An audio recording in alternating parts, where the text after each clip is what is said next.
Alors salut tout le monde, on se retrouve pour un deuxième exercice où on applique le nombre dérivé, mais cette fois-ci avec un exemple un peu plus dur, qui nécessite un peu de connaissance au niveau de la manipulation des fractions, une certaine aisance.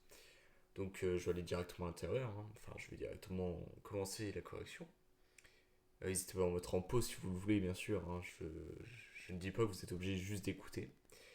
Donc on va chercher le nombre dérivé de f de x qui est la valeur, qui est la fonction inverse en a égale à moins 1. Donc on cherche du coup f' de moins 1. Donc on applique la définition qui est limite lorsque h tend vers 0 de f, donc la valeur a, f moins 1 plus h moins f de moins 1 sur h. Donc on applique vraiment la formule basique, vous devez connaître. Si vous ne la reconnaissez déjà pas maintenant, je vous invite à aller la revoir et revenir et la comprendre un peu mieux. Donc là, il nous faut calculer f de moins 1 plus h et f de moins 1 avant de continuer et remplacer. Donc f de moins 1 tout d'abord, on va trouver moins 1. Et pour 1, moins 1 plus h, on va trouver 1 sur h moins 1. Donc là, on va passer à la manipulation qui est un peu compliquée. Mais si vous appliquez bien tranquillement, vous devez trouver la bonne réponse. Donc, on remplace, on trouve 1 sur h moins 1 moins moins 1 divisé par h. Donc, on simplifie le signe qui est la première étape. Donc, 1 sur h moins 1 plus 1 divisé par h. Là, il faut simplifier euh, la somme qui est 1 sur h moins 1 plus 1. Donc, on multiplie 1 par h-1 sur h-1, vous pouvez vérifier, x sur x, ça donnera toujours 1. C'est quelque chose que vous devez connaître aussi. Si vous ne savez pas faire ça, je vous invite à l'écrire en commentaire. Je ferai peut-être une vidéo là-dessus, je ne suis pas sûr. Moi, personnellement, ça me paraît assez trivial.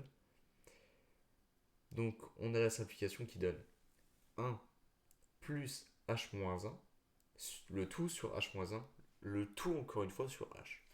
Donc, on simplifie, on tombe sur enfin on retire les parenthèses, on peut sauter une ligne, on tombe sur h sur h-1, le tout sur h.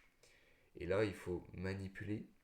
On sait que a sur la fraction a, b sur c, le tout, ça donne a sur bc. C'est encore une fois une notion de fraction que vous devez connaître. Si vous ne l'avez pas naturellement, je vous invite à faire une pause, à les réviser surtout ça avant de forcer les dérivés. Donc là, on remarque qu'il y a h en haut, h en bas. Et là, il suffit du coup de les barrer. On tombe sur 1 sur h-1. Et lorsque h tend vers 0, on obtient 1 sur moins 1 qui donne moins 1. Donc f' de moins 1 est égal à moins 1. Ça fait beaucoup d'un coup, je suis d'accord. Mais le gros morceau de cet exercice, c'est les fractions. Et je vous invite à les travailler si là l'exercice n'est pas clair. C'est vraiment le seul bémol.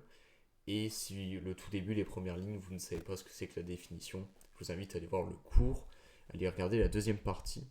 Euh, oui, la deuxième partie où on va appliquer. Ah, je ne sais plus. Bon, enfin bref. Allez voir la vidéo. Je vous invite à liker et à vous abonner. Et allez voir l'exercice prochain si vous avez trouvé cela facile.